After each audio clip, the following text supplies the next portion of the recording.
అందరికీ నమస్కారం. వేపాకుతో వెరైటీ చిట్కా అండి. చాలా మంచి చిట్కా, మనందరికీ చాలా ఉపయోగపడే చిట్కా. అదేంటో ఇప్పుడు తెలుసుకుందాం. జనరల్గా వేపాకు అనేది చాలా మంచిది కదా, ఈ విషయం మనందరికీ తెలుసు.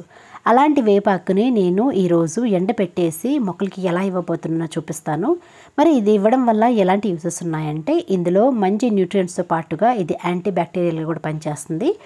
అంటే మొక్కలకి ఏదైనా సరే ఫంగస్ అటాక్ అవ్వకుండా, లేదంటే పెస్ట్ అటాక్ అవ్వకుండా కూడా చాలా వరకు కంట్రోల్ చేస్తుంది అనమాట. వచ్చిన తర్వాత వాడే కంటే కూడా రాకుండా ముందుగానే జాగ్రత్తలు తీసుకుంటే రిజల్ట్స్ అనేవి చక్కగా ఉంటాయి. ఈ వేపాకు రిజల్ట్స్ చక్కగా ఉండాలంటే వీటిని ఎండ పెట్టకూడదు. అంటే నీడలోనే వీటిని ఆరబెట్టుకోవాలి. ఇది చాలా ఈజీగా వాడిపోతుంది. నీటిలో అలా పెట్టేస్తే చాలు, తొందరగా వాడిపోతుంది అనమాట. అలా వాడిపోయిన దాన్ని తీసుకెళ్ళి ఇలా మట్టిలో కలపడమే. చాలా అంటే చాలా ఈజీ ప్రాసెస్. పెద్దగా మనం శ్రమ తీసుకోవాల్సిన అవసరమే లేదు. వాటి కాడలతో సహా ఇలా మట్టిలో పెట్టేసేయండి. అది మెల్లిమెల్లిగా మట్టిలో కలిసిపోతుంది. అందులో ఉన్న న్యూట్రియంట్స్తో సహా మొక్కలకి అనేది అందిస్తూ ఉంటుందన్నమాట. ఇలా మీరు ప్రతి నెలకు ఒకసారి కొంచెం కొంచెంగా మట్టిలో అనేది ఇవ్వండి. చాలామంది అడుగుతున్నారు, మాకు నీమ్ కేక్ పౌడర్ దొరకట్లేదు, లేదంటే వేప నూనె దొరకట్లేదు అంటున్నారు కదా. మీ దగ్గర వేపాకు ఉంటే మాత్రం ఈ టిప్ని ఫాలో అవ్వండి. చాలా మంచి రిజల్ట్ ఉంటుందండి. అయితే ఇది 100% సక్సెస్ అవుతుందని మాత్రం నేను చెప్పలేను. ఎందుకంటే రాకుండా మనం కంట్రోల్ చేస్తుంది. వచ్చిన తర్వాత ఇది వాడాలంటే మాత్రం కొంచెం డౌటే మరి. అందుకే ముందుగానే ఈ విషయం కూడా మీకు చెప్తున్నాను.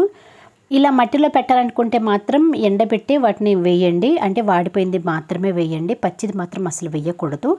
మీరు పచ్చి వేపాకుని వాడుకోవాలంటే మాత్రం అది సపరేట్ ప్రాసెస్ ఉంటుందండి. మీకు వాటి గురించి తెలుసుకోవాలంటే కామెంట్ చేయండి, ఒక వీడియో అనేది చేస్తాను. ఈ వేపాకుని ఇలా చేతితో మనము క్రష్ చేస్తే ఇలా పౌడర్గా అవుతుందన్నమాట. మీరు కావాలంటే వీటిని ఒక 8 కంటైనర్లు వేసి స్టోర్ చేసుకోవచ్చు.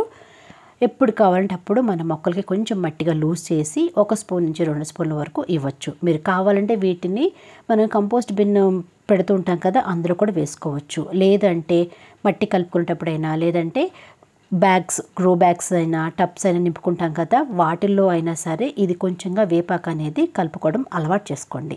వీటిని లిక్విడ్ ఫర్టిలైజర్ కూడా మార్చివచ్చు. అంటే వాటర్లో కొంచెం వేసి 1 రోజు నుంచి 2 రోజుల వరకు వాటిని నానబెట్టి ఆ తర్వాత మొక్కలకి ఇస్తే రిజల్ట్ కూడా చక్కగా ఉంటుంది. వీడియో చూసినందుకు థ్యాంక్స్ అండి. వీడియో నచ్చితే ఒక లైక్ చేయండి. వీలైతే కనీసం ఒకరికైనా షేర్ చేయండి. ఇలాంటి మరిన్ని వీడియోస్ కోసం ఛానల్ని సబ్స్క్రైబ్ చేసుకోండి. నెక్స్ట్ వీడియోలో మళ్ళీ కలుద్దాం. బాయ్.